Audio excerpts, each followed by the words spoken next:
Buenas noches, bienvenidos al banquillo, gracias por estar con nosotros. Les saludamos con una entrega especial hoy para hablar de economía y finanzas. ¿Cómo está el país?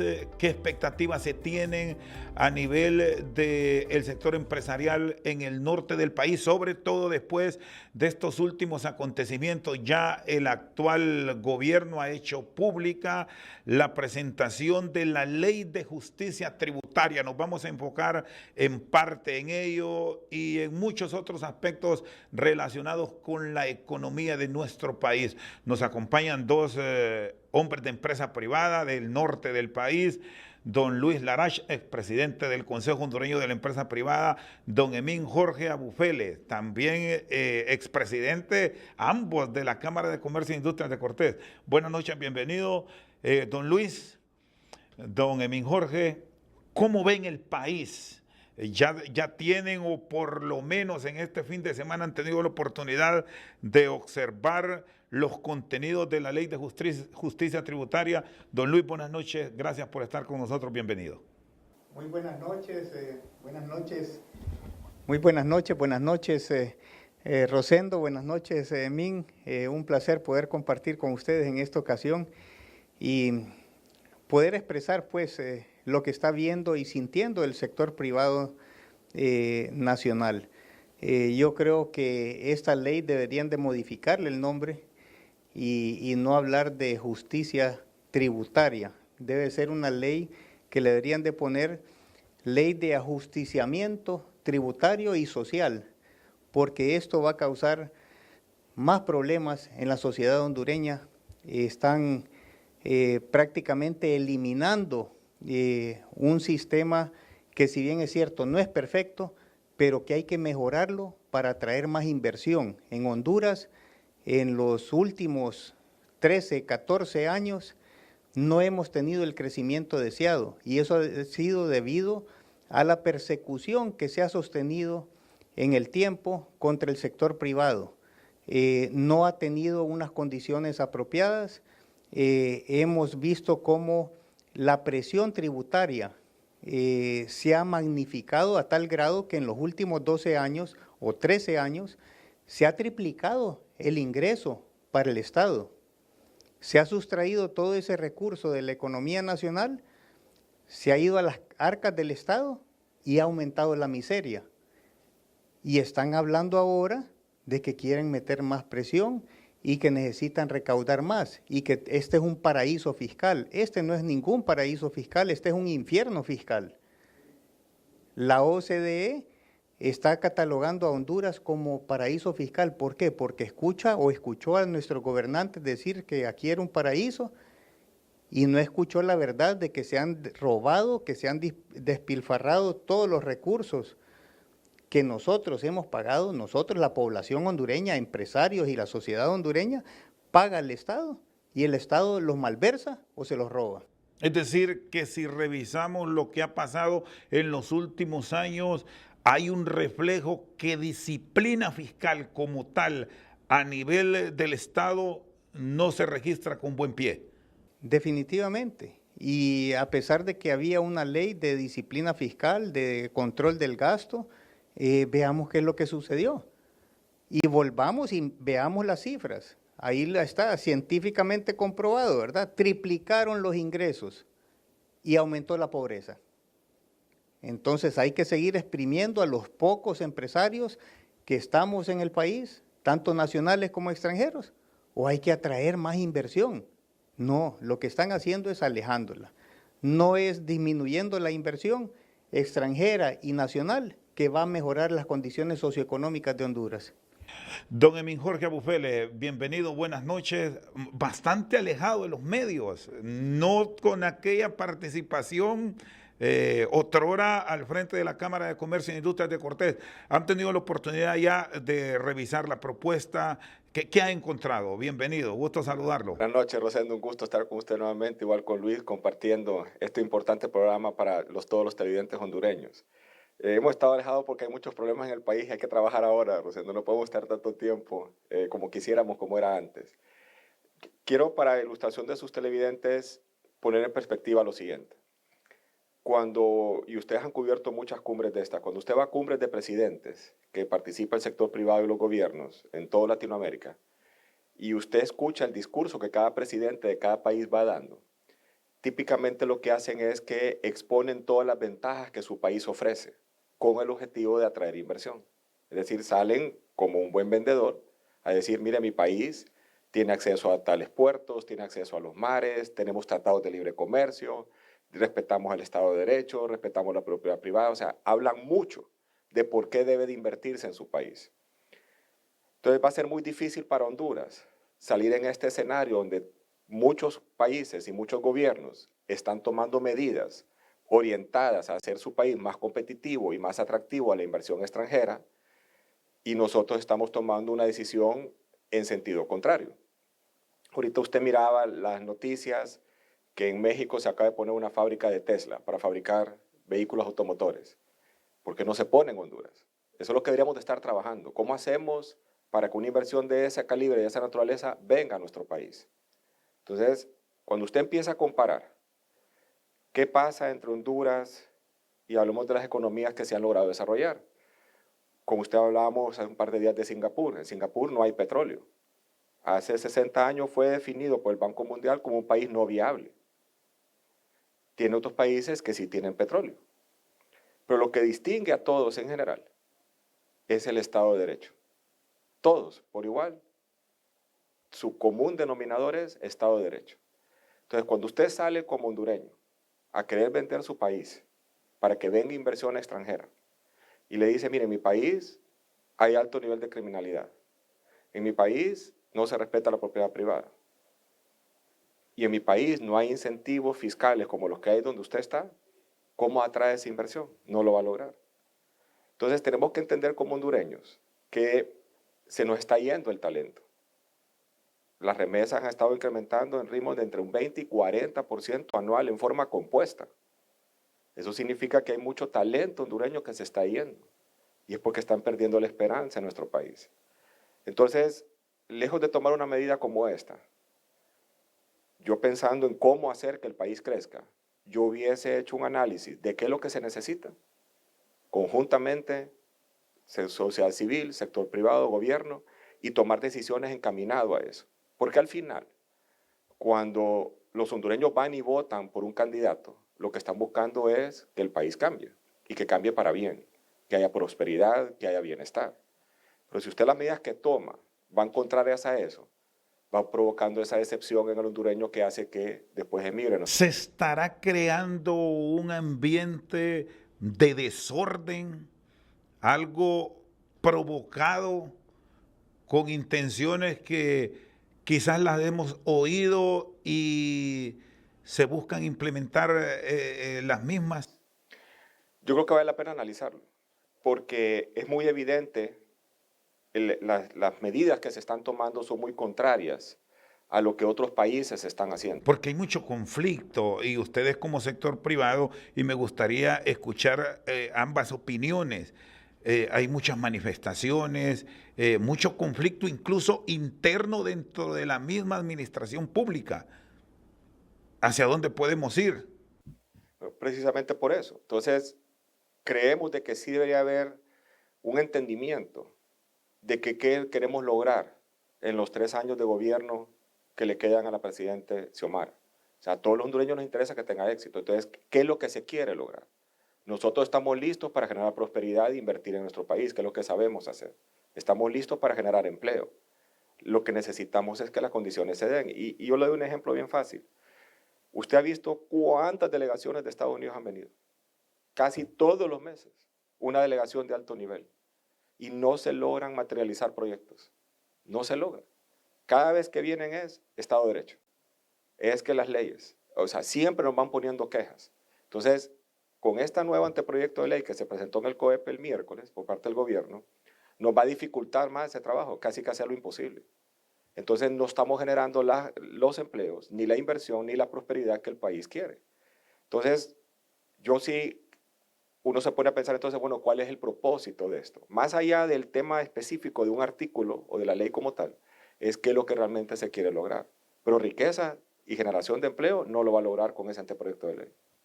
¿Cómo encontrar, don Luis, esa identidad que, por cierto, hace mucho tiempo la hemos perdido de país, para que la inversión extranjera llegue y le genere incluso competencia sana? Qué bueno al empresario hondureño que ha estado como Quijote en los últimos años, porque no hay buena experiencia también, y hay que plantearlo, de la administración de rentas del Estado del gobierno pasado. Y parece que hay réplicas que las están tomando ahora en esta propuesta que al menos ya se conoce y se habla de una socialización. ¿Qué cambiaría? Mira, primero tenemos que ver cuál es la visión y qué es lo que se quiere, como bien lo mencionaba Emín. Yo creo que hay visiones y aspiraciones diferentes. Unos están buscando la parte política y el eternizarse en el poder, como lo han hecho en otros países de la región, que los admiran y lo dicen públicamente, y otros queremos el bienestar socioeconómico. El sector privado nacional no sale corriendo. Aquí se queda y, como tú bien lo dijiste, como Quijotes, aquí estamos, aquí seguimos, aquí nacimos, aquí vamos a vivir y aquí vamos a morir, con las botas puestas. Pero otros están viendo un interés diferente. No se quiere el bienestar socioeconómico que tanto se habla. Cuando tú alardas mucho de una cosa, es lo que estás adoleciendo. Y yo creo que esto es lo que estamos viendo aquí en las acciones que se dan. Para muestra un botón. Y ya tenemos un montón de botones de muestra. Yo creo que ya no debemos de perdernos. Analizar y ver más claro de lo que estamos viendo, yo creo que no se puede.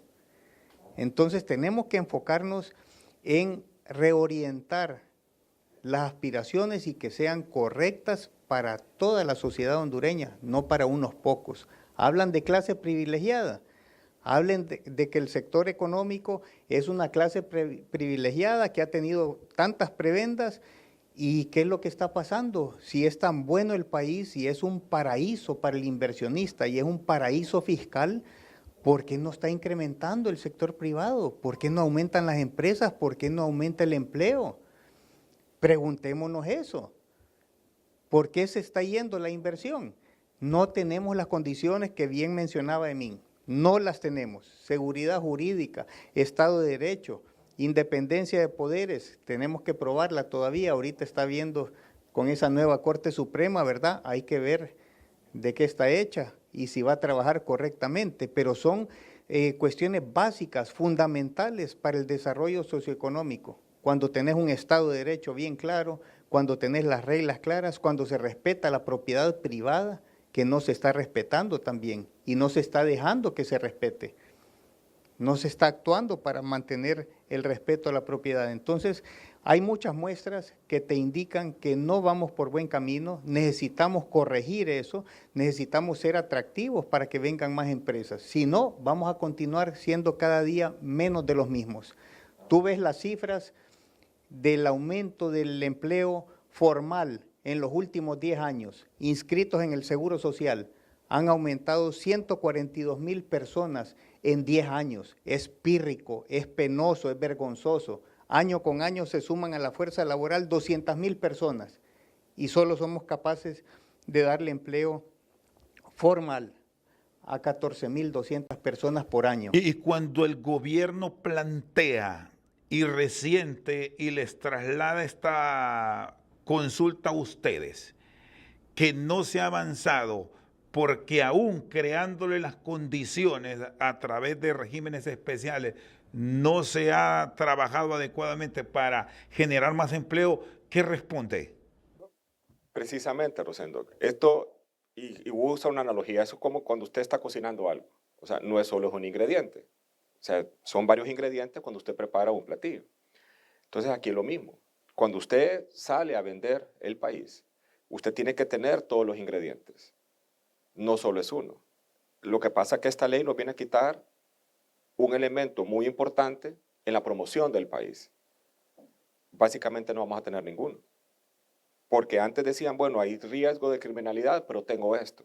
Hay riesgo de tal cosa, pero tengo esto. Ahorita ya no va a tener nada. Entonces, eso es lo que va a dificultar casi hacer lo imposible, que usted venda el país. Hubo una expresión que a mí me gustó mucho y me llamó la atención. Bueno, ¿por qué si están todos estos beneficios, Choloma no es como Londres? Me fascinó esa pregunta. Entonces la respuesta es la siguiente: Estado de Derecho.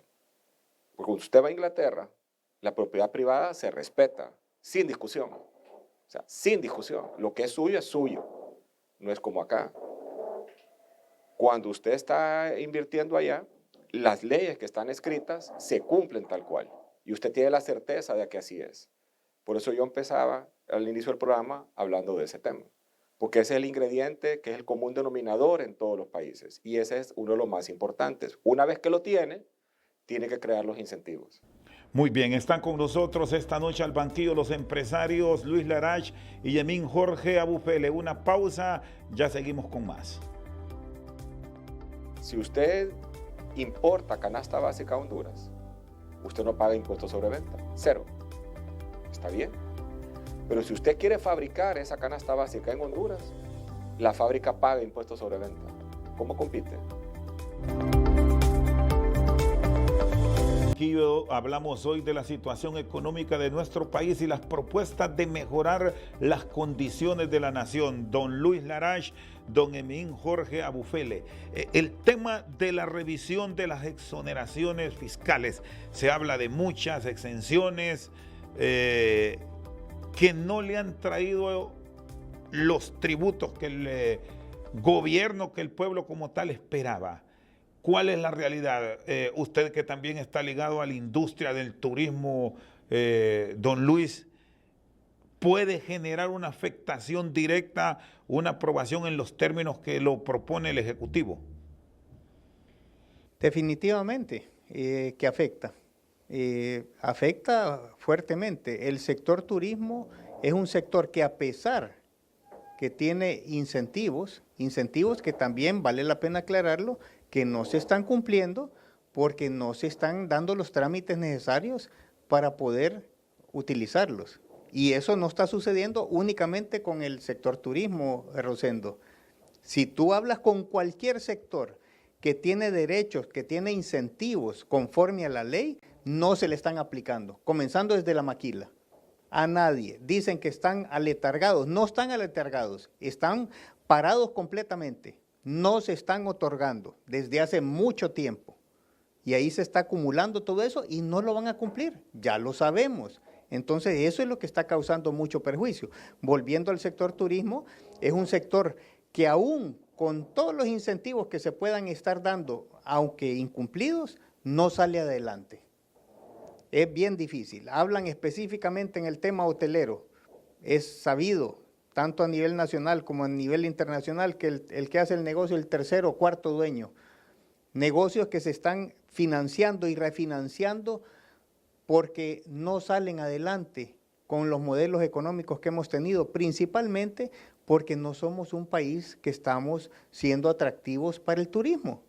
El turismo local, gracias a Dios, nos ha medio ayudado a sostenernos, pero el turismo internacional, por la falta de conectividad aérea, por lo oneroso que son los aeropuertos, por lo deficiente que son los aeropuertos, no está viniendo el turismo internacional.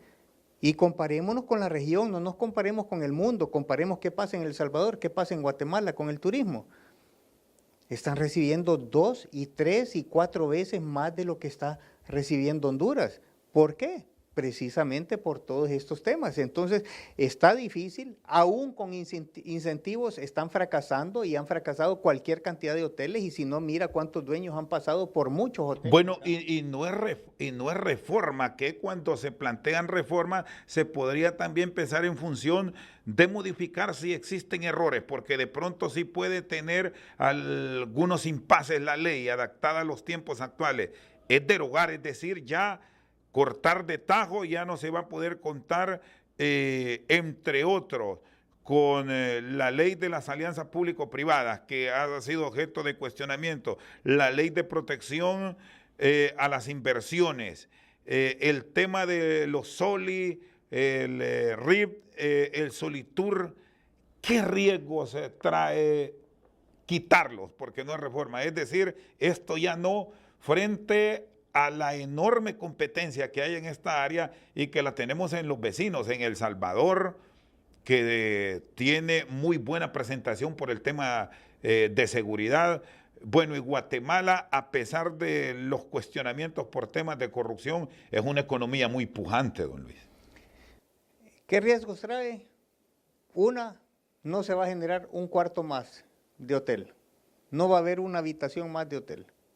Número dos, los existentes condenados al fracaso, a cerrar, desaparecer la hotelería. La hotelería ha estado en serias dificultades en los últimos años y en el entorno hotelero, tú sabes que la derrama económica que se genera con el taxista, con el prestador de servicios, con el tour operador, es tremenda. Entonces, todo eso se va a ir al traste, se va a terminar de dañar, ¿verdad? ¿Qué es lo que está sucediendo?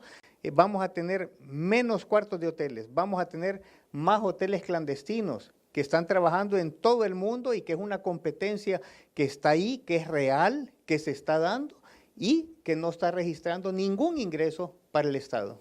Hay un elemento, Emin Jorge, que lo planteaba y es que sí están llegando extranjeros e incluso empresarios hondureños están viendo la posibilidad de invertir, pero cuando ven la realidad que estamos viviendo, pues se desmotivan. ¿Qué cambios son los que estaría de acuerdo el sector privado para impulsar, para no dejar ir estos inversionistas que ya me señalaban llegado de Estados Unidos, pero prácticamente están llegando de paseo? Al sector privado formal nunca jamás le ha convenido que haya evasión fiscal, jamás. Nunca le ha convenido que haya abusos. El sector privado formal cumple con la ley y es necesario que todos los demás cumplan con la ley, de tal manera que compitamos en igualdad de condiciones. Siempre el sector privado y desde la Cámara de Comercio hemos apoyado al gobierno de Honduras, el que estaba de turno y el que está de turno, en lo que es que no hayan abusos ni ningún tipo de corrupción, ni pública ni privada. ¿Por qué? Porque cuando usted está compitiendo con una empresa y esa empresa está cometiendo delito tributario, usted no puede competir contra ella. Entonces, de hecho, y con el gobierno actual, se han presentado denuncias ante aduana que todavía el de hoy no han resuelto ellos. O sea, el sector privado pasa activamente denunciando cuando ve que hay evasiones fiscales, que hay corrupción en los trámites que se hacen. Entonces tienen un aliado, no es que tienen un enemigo, tienen un aliado en que la ley se cumpla. Si el argumento es que hay abusos, nosotros somos los más interesados que no los hayan, porque somos nosotros los que competimos contra el que supuestamente está cometiendo el abuso. Entonces a nosotros nos interesa entrarle al tema de atender el que no hayan abusos. Por ejemplo, y Luis ha sido un abanderado de eso, es el gobierno electrónico, que todos los trámites sean en línea, donde transparentemente se pueda ver el procedimiento. ¿Y por qué se le teme tanto a este procedimiento en línea? Entonces, por eso es. ¿Acaso será el hecho de mantener el empleado público por compromiso político el principal punto a que esa actividad de red no se presente? Porque somos de los pocos países del mundo que todavía hay que ir personalmente a entregar un documento sencillo, una firma. Entonces, por eso es que deben de ver entonces al sector privado formal como el mejor aliado para que no existan esos abusos, porque hay un interés claro de parte del sector privado formal que no lo haya, por lo que ya lo hemos explicado. Si el argumento es que necesitan tener mayor recaudación, que yo coincido con Luis, la presión tributaria que hay en Honduras es alta. Andamos rondando entre un 16 y 18% del PIB. Eso ya es de los niveles altos. No estamos en los niveles bajos. Guatemala opera mucho más eficiente que nosotros. Por eso tenemos que compararnos con los demás países. Hay otros mecanismos correctos de hacerlo. Y le doy un ejemplo. Y este ejemplo lo he explicado un montón de veces. Si usted importa canasta básica a Honduras, usted no paga impuestos sobre venta. 0. ¿Está bien? Pero si usted quiere fabricar esa canasta básica en Honduras, la fábrica paga impuestos sobre venta. ¿Cómo compite? Usted recuerda en el gobierno anterior hubo una fábrica en Choluteca que se movió a la frontera con El Salvador. Ahí nomás, cruzó la frontera, porque hay tratado de libre comercio en centroamericano desde el 69. Se movió porque había mejores condiciones en El Salvador que en Honduras. Entonces, si el interés es recaudar más, que no debería haber necesidad de recaudar más, entonces busquemos la forma que más bien promueva la inversión en Honduras y no que se estén poniendo las fábricas en las fronteras para después mandarnos para acá. El argumento es que el que más gana debe pagar más. Pero siempre ha sido así. Eso no hay ninguna discusión. Por ejemplo, una empresa paga el 25% de impuestos más el 5% de aportación solidaria, ya lleva 30%. Y cuando da dividendos es 10%. O sea que el Estado se lleva el 40% de la utilidad que genera la empresa. El 40%. Es el mayor accionista básicamente de las empresas. Entonces ya hoy es así. Entonces tenemos que entender, y vuelvo y repito, que no estamos solos. O sea, este no es una isla. Estamos compitiendo en un mundo globalizado. Si no le creamos al país las condiciones para atraer la inversión extranjera, el país no se le va a desarrollar. Bueno, y aquí hay un elemento que se plantea también en esta ley de justicia tributaria, que se establece el sistema de renta global mediante reforma al Código Tributario y se expone que se gravarán los ingresos de fuente extranjera. Es decir, si deciden ir por esa circunstancia, porque hay también empresarios hondureños que se van al vecino país a invertir, ya lo hay en temas de generación de energía, en temas financieros, en temas de energéticos, tienen que pagar ahora, si se aprueba de esa forma, desde luego. Es decir, que si dejamos Honduras porque la opción es otro país, no habrá forma como escapar. Bueno, pues entonces volvemos al tema de que no estamos viendo que estamos compitiendo con otros países, que es lo que otros países tienen. Por ejemplo, Costa Rica, si usted forma una empresa en Costa Rica y no opera en Costa Rica, usted no va a pagar impuestos. Pero vaya a ver todo lo que está pasando de inversión y desarrollo en Costa Rica. Es impresionante lo que usted está viendo de inversión allá. ¿Y qué es lo que usted ve? Puras transnacionales. Empresas que van a operar desde ahí y desde ahí atienden a toda la región. Porque no podemos traer esa inversión para Honduras.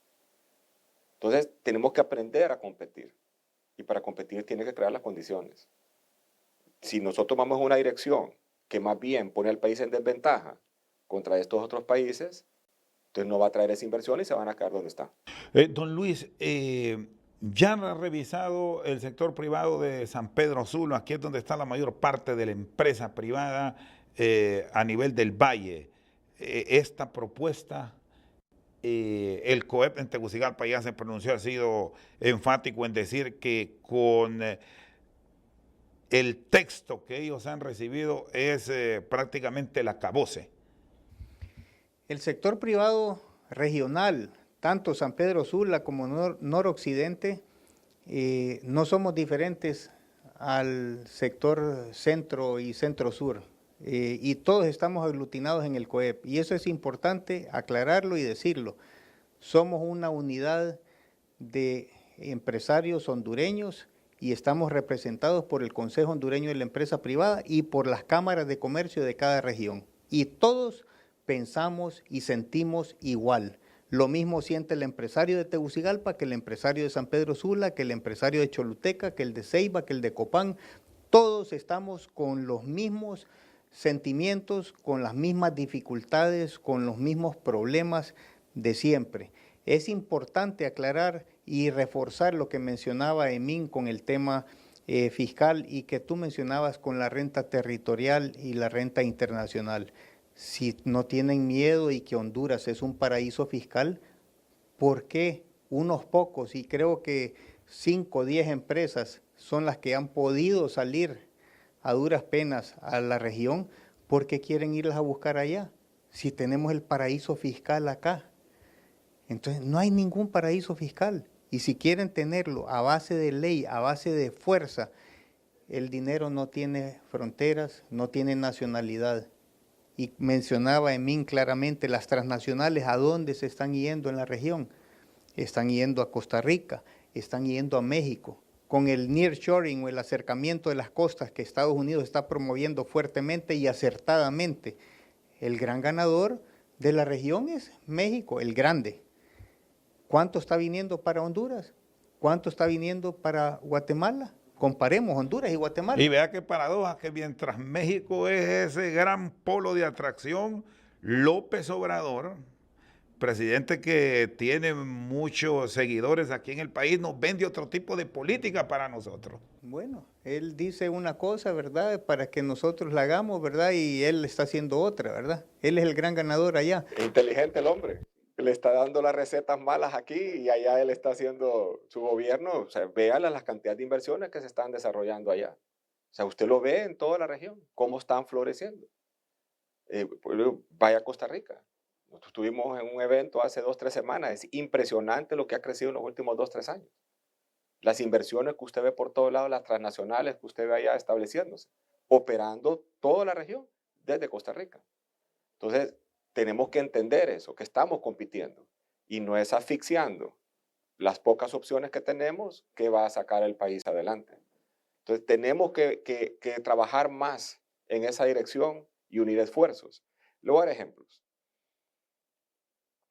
Si la ley lo que explican es de que hay abusos de ciertos sectores. Y quiero reforzar un tema que decía Picho. Por ejemplo, se elimina la orden de compra exenta. Y este es un tema que hemos incluso hablado con el Fondo Monetario Internacional. En Estados Unidos, por ejemplo, y todos los hondureños tenemos familiares o amigos en Estados Unidos que se han emigrado para allá. Si usted pagó más impuestos a la renta que el que debería, sin usted hacer ni un trámite, automáticamente le mandan su cheque por correo y lo recibe. No es que se le perdió, lo recibe. Todos son mecanismos para países muy avanzados y sofisticados. Si usted aquí elimina ese concepto, lo que va a pasar es que no se va a comprar en la economía local. Y lo que se va a hacer es importar.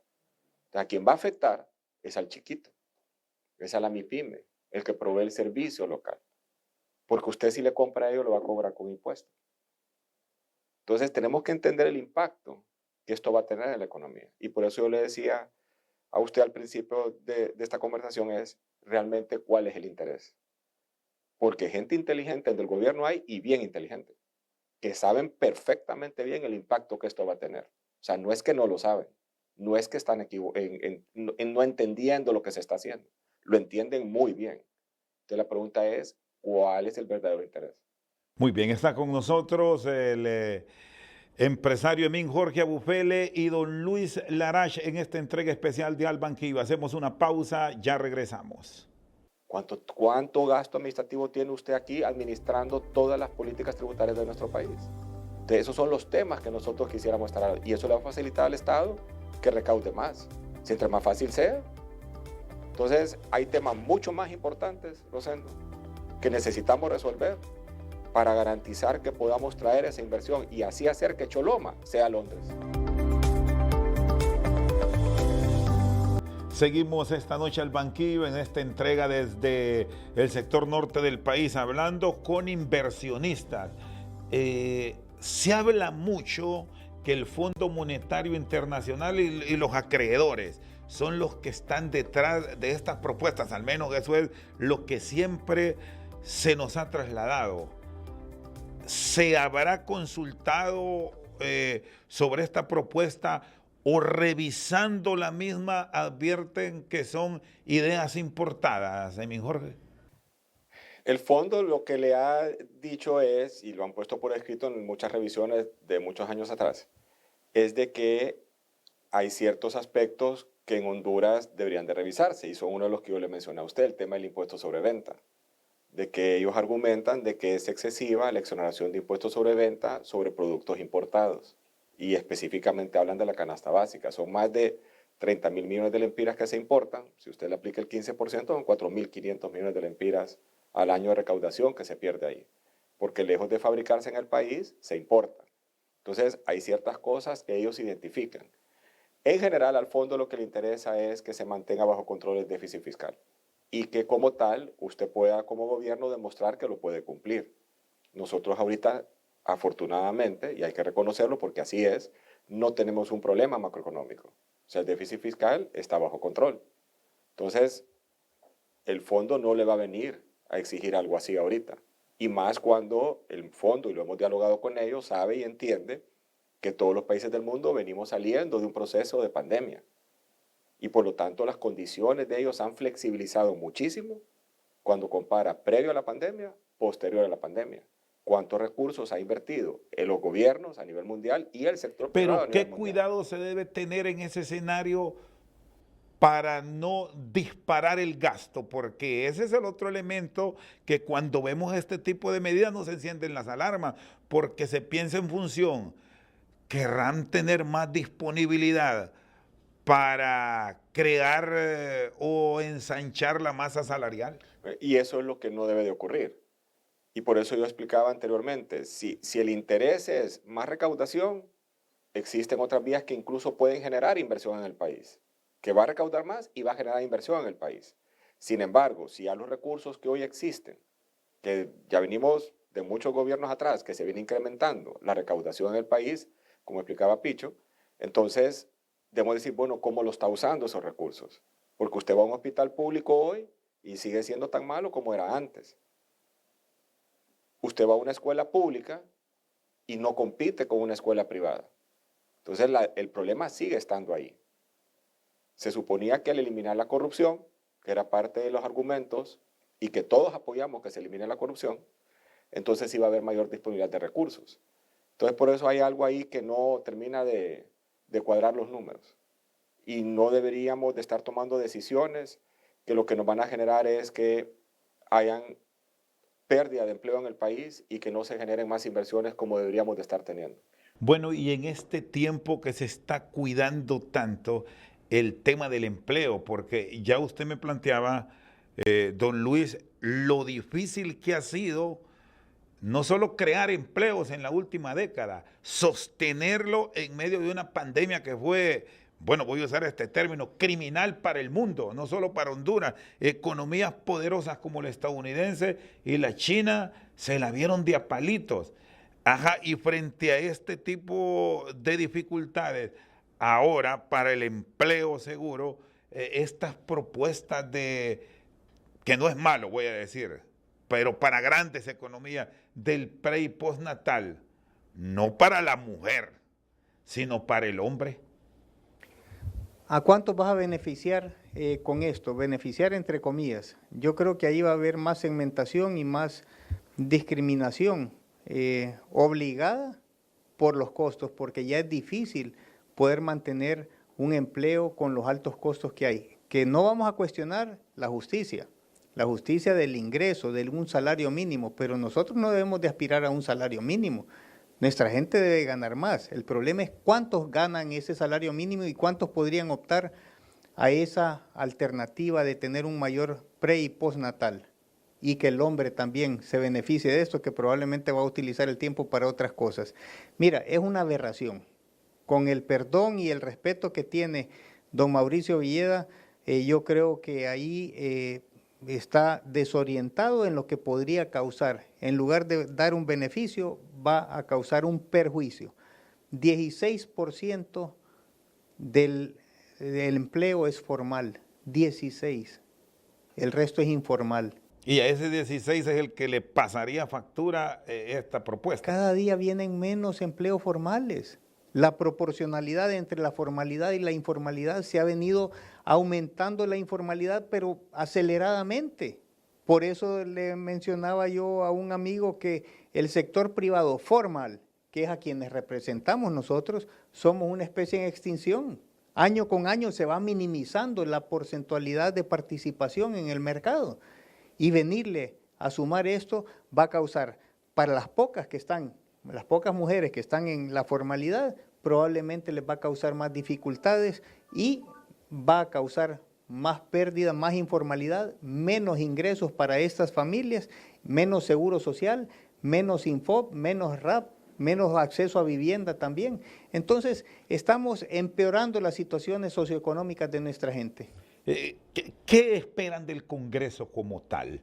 Porque al final todas estas decisiones, más allá de la socialización que se va a tener con el sector privado, con la economía formal, economía informal, con religiosos incluso, porque ahí están otros temas ahora en discusión delicados.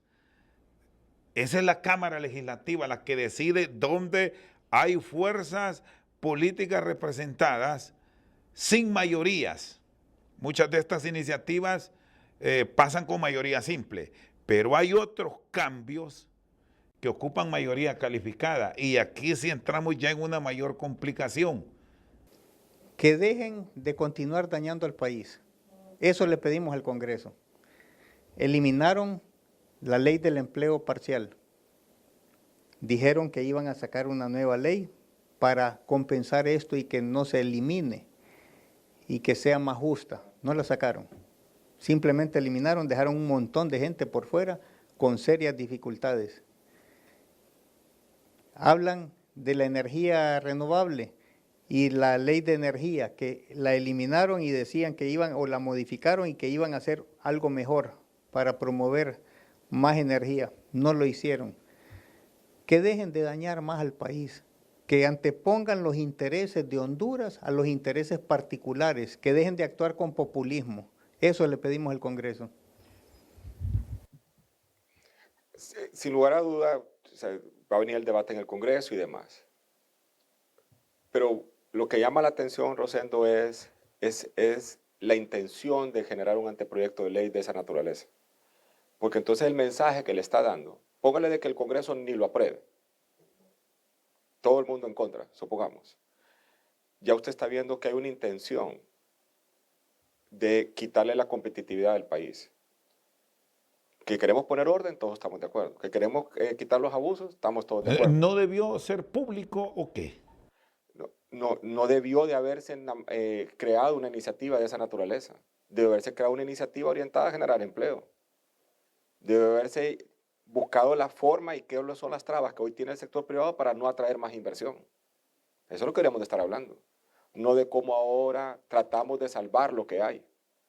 Entonces, aunque el Congreso voten todos los diputados en contra y que esa ley en primer debate se muera, o anteproyecto de ley, ya es el hecho de lo que usted está viendo que están haciendo en el Ejecutivo. De que el mensaje que le está diciendo es, vamos a estar intentando y vamos a estar trabajando en quitar las condiciones que puedan atraer Una inversión. especie de lo que me planteaba anteriormente, mantengámoslos ocupados. Porque nosotros lo que nos gustaría es estar trabajando en leyes o en iniciativas o en acciones puntuales que nos permitieran atraer inversión. ¿Qué propuestas, por ejemplo? Porque aquí, retomando esta ley de justicia tributaria, sí hay algunas de ellas que son coherentes con la realidad del país. Bueno, revisándola, suprimir la superintendencia de las alianzas público-privadas. De repente hay que revisarla porque fracasó gran parte de este proyecto. El Consejo Nacional de Inversiones, ¿realmente qué hizo? Si solo fue para algunos sectores crear burocracia a nivel del sector gubernamental. El tema de los marchamos, por citar otro caso que lo maneja el sector privado. El gobierno lo quiere para ellos porque dice que no es posible que el sector privado esté manejando algo del Estado. ¿Qué piensa? Nosotros nos hemos enfocado en aquellas cosas que le hacen la diferencia que el país sea atractivo o no. Que si usted tiene un Consejo Nacional de Inversiones o no, ese no es el tema toral del tema. Se busca otra forma de trabajar conjunto. Lo que el CNI le hacía era una forma conjunta entre el gobierno y el sector privado de crear condiciones y tener procesos acelerados que permitieran que una empresa se constituyera rápidamente y empezara a generar empleos inmediatamente, que es lo que a todos nos surgía. Entonces, yo creo que el debate debe concentrarse en cómo hacemos que el país sea más competitivo. Y esa ley no se lo hace más competitivo. Entonces, sí hay muchas cosas que debemos de resolver y ejemplos, porque no podemos trabajar en el gobierno en línea, que nos venga a disminuir el costo administrativo de las empresas y el tiempo de espera, porque no ponemos las reglas claras para que los trámites sean súper expeditos, como es en los países desarrollados. Hay un análisis que le hace el comparativo de todos los sistemas tributarios a nivel mundial. Y le dieron el premio a Estonia como el país más eficiente en tema tributario. Cuando el ministro de Finanzas sube al estrado a recibir el premio, dice lo siguiente: agradezco el premio, pero quiero corregir al que me presentó. Él dice de que hace una declaración de impuestos sobre la renta en mi país toma 5 minutos. No es cierto, dice. Toma 2. En 2 minutos la hace. Toma 5 cuando es un conglomerado mundial, le dice. Entonces quiero hacer esa aclaración. ¿Cuánto gasto administrativo tiene usted aquí administrando todas las políticas tributarias de nuestro país? Entonces, esos son los temas que nosotros quisiéramos estar, y eso le va a facilitar al Estado que recaude más. Si entre más fácil sea. Entonces, hay temas mucho más importantes, Rosendo, que necesitamos resolver para garantizar que podamos traer esa inversión y así hacer que Choloma sea Londres. Sé que quiere hablar, solo permítame ir a la pausa y al retornar tenemos la palabra aquí de don Luis Larach. Ya regresamos. País de derecha, país de izquierda, es que no hay ni que reformar las leyes, aplicarlas bien, no las aplicamos bien. Países de izquierda, países de derecha, el mejor esquema para desarrollar los bienes del Estado y cuestiones socioeconómicas es a través de alianzas público-privadas. Seguimos al banquillo, están con nosotros los empresarios Luis Larach y Emín Jorge Abufele. Estamos pendientes, quería aportar algo con relación al último interrogante de don Luis. Sí, Rosendo, quería aclarar algo cuando tú mencionaste de que habían algunas cosas buenas en ese proyecto de ley. En lo particular no creo que hay nada bueno. ¿A usted no lo convence? Definitivamente, y estoy viendo cuando tú hablas del Consejo Nacional de Inversiones, de las alianzas público-privadas, no los satanicemos. Esos son buenas iniciativas que se aplicaron mal, definitivamente se aplicaron mal, y el Consejo Nacional de Inversiones no pudo hacer mucho porque también los gobiernos pasados con los obstáculos, las trabas permanentes que han estado poniendo y favoreciendo a algunas partes interesadas del mismo gobierno, es que se satanizó todo esto. Pero son buenas iniciativas, son buenas leyes, ¿verdad? Entonces, no viene nada bueno eliminando eso. Lo que hay que eliminar son las trabas que causan para que estos esquemas no funcionen. Una alianza público-privada es la mejor forma en que puede desarrollarse en cualquier país. Es decir, ustedes apostarían por reforma. País de derecha, país de izquierda, es que no hay ni que reformar las leyes, aplicarlas bien, no las aplicamos bien. Países de izquierda, países de derecha, el mejor esquema para desarrollar los bienes del Estado y cuestiones socioeconómicas es a través de alianzas público-privadas. Pero aquí todos lo satanizamos porque lo obstaculizamos o no las aplicamos bien. Así fue la ley que se pasó también con la parte de la Corte Suprema para la cuestión del servicio con los prestadores de servicio judicial. ¿Qué fue lo que pasó? La ley era buena, pero se aplicó mal y al final se satanizó. Entonces no estemos satanizando esto. El tema de los marchamos, un tema muy importante y gracias a Dios lo tocaste. Tenemos que aclararlo. Ese es un autoimpuesto pagado por los empresarios, dinero 100% del sector privado que Eduardo Facusé, padre, cuando era presidente del Consejo Hondureño de la Empresa Privada, le pidió a aquel entonces presidente de la República, don Carlos Flores, que autoimpusiéramos un impuesto para poder sostener al COEP. Con el tiempo se vino degenerando y se fueron apropiando los gobiernos de ese impuesto a tal grado que ahora yo creo que no es ni el 50%, el 40% lo que le llega al COEP. El resto se queda el gobierno y ahora lo quieren agarrar el 100%. Fue autocreado por nosotros, así como fue la primer tasa de seguridad en el mundo, te puedo decir, que fue generada aquí en San Pedro Sula, cuando estábamos viendo los problemas de seguridad, cuando estaba en la Cámara de Comercio Emil Jawid y pidió al alcalde de aquel entonces, Roberto Lario Silva, que autoimpusiéramos una tasa para poder ayudar a los operadores de justicia, a la policía, para mejorar el tema de seguridad. ¿Qué pasó después? Se robaron la tasa. La usaron para otros menesteres. Lo mismo pasó con la tasa de seguridad nacional y está pasando. Por cierto, quiero cerrar con usted con este tema de la ley de empleo por hora. Como tal, se suprimió a nivel del Congreso Nacional decisiones a matacaballo a nivel de la Cámara. Ahora que se está planteando retomarla bajo el concepto de empleos temporales, ¿puede ser este un punto clave a considerarse para mejorar por esa vía la posibilidad de que la mano de obra calificada por tiempo no se nos esté yendo? Yo creo que puede ayudar, que vamos a pararlo difícilmente, porque no solamente es el tema de la ley, sino que las oportunidades. Y volvemos al punto de que somos especie en extinción. El sector privado formal, el que cumple con la ley, el que hace todo conforme al libro, está en disminución. No estamos siendo capaces de generar empleo, oportunidades a toda la gente. Y cuando tú miras el entorno general, seguridad, la parte tributaria, seguridad ciudadana, todos estos son temas que tienen que trabajar en conjunto. Que vamos a lograrlo mejorar, es fácil hacerlo. Pero cuando hay buenas intenciones y cuando hay una intención clara, pero si las intenciones de nuestros gobernantes son diferentes a las necesidades de la población, difícilmente vamos a lograrlo. El 2023, Emín Jorge, se visualizó como un año positivo en medio de la recesión mundial para nuestras economías, por cuanto ya el tema de la pandemia está pasando a la historia, nos debemos acostumbrar a vivir con ella.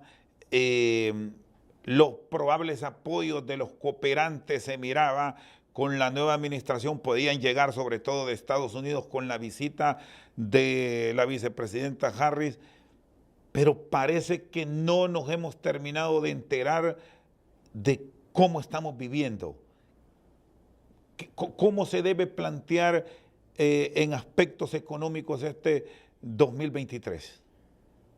Nosotros como hondureños debemos de aspirar a tener crecimientos bastante acelerados, 7-8% del Producto Interno Bruto cada año. Eso es lo que nosotros deberíamos de aspirar. Eso le conviene al gobierno de la República porque recauda más y por otro lado la presión social se disminuye. Si usted tiene a la gente trabajando y teniendo buenos ingresos, hay menor presión social. Al sector privado nos conviene porque podemos invertir.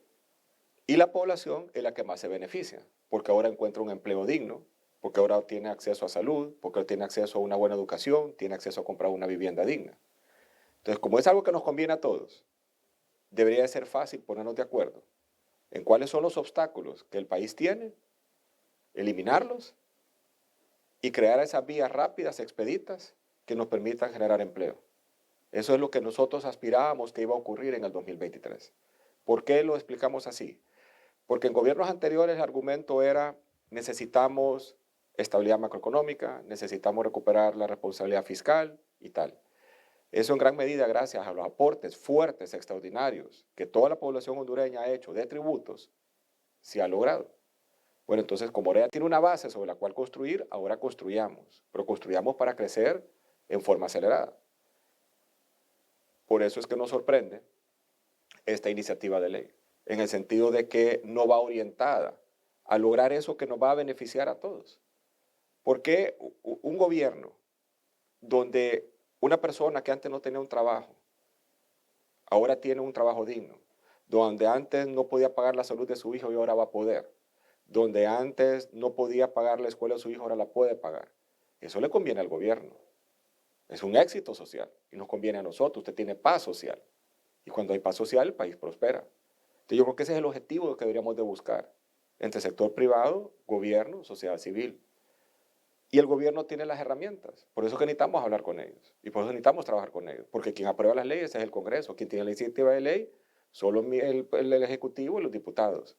Entonces, nosotros no tenemos esas herramientas. Si las tuviéramos, ya las estuviéramos utilizando para generar empleo. Si bien ya la empresa privada a nivel de Tegucigalpa se reunió, es el ente que los representa a ustedes, ¿les gustaría como empresarios de este sector tener un cara a cara con el gabinete económico y profundizar sobre las propuestas? En la reunión que hubo en el COEPA estaba representado todo el sector privado a través de las gremiales y había gente de diferentes partes del país y la posición fue bien clara. Yo creo que esto más yo sí quisiera tratar de entender realmente cuál es el objetivo final, porque el objetivo hubiese sido ideal, traemos todas estas medidas para facilitar la inversión. Salgan al mundo y anuncien que en Honduras estamos haciendo esto y esto y esto, para facilitar la inversión y hacer el país mucho más atractivo. Guatemala tiene esta ventaja, nosotros lo vamos a superar en esto. Salvador tiene esta ventaja, nosotros lo vamos a superar así. Nicaragua tiene esto, nosotros lo vamos a superar así. Costa Rica tiene esto, nosotros vamos a hacer esto mejor. México tiene tal cosa, nosotros vamos a hacer esto mejor. Y lo vamos a hacer mejor de esta forma. Y nosotros poder salir a vender todos esos conceptos. Es muy difícil, Rosendo, cuando usted va a todo, por ejemplo, la otra semana es la Asamblea de Gobernadores del BID. ¿Qué vamos a ir a hacer allá? Yo iba a ir, yo voy a cancelar. ¿Qué vamos a hacer? ¿A plantear qué? De que ya todos los incentivos que Honduras tenía, existe la posibilidad de que se quiten. Es ir a perder el tiempo. Bien, le agradezco, don Emín Jorge, don Luis Larache, por habernos acompañado en este diálogo. Seguramente vamos a tener más oportunidades a través de los espacios informativos de la Corporación Televicentro y Emisoras Unidas en HRN para seguir debatiendo sobre este tema que es clave para el desarrollo de nuestro país en este 2023. Esta noche, con la participación de don Luis Larache y de don Emín Jorge Abufele, concluimos Al Banquillo. Buenas noches.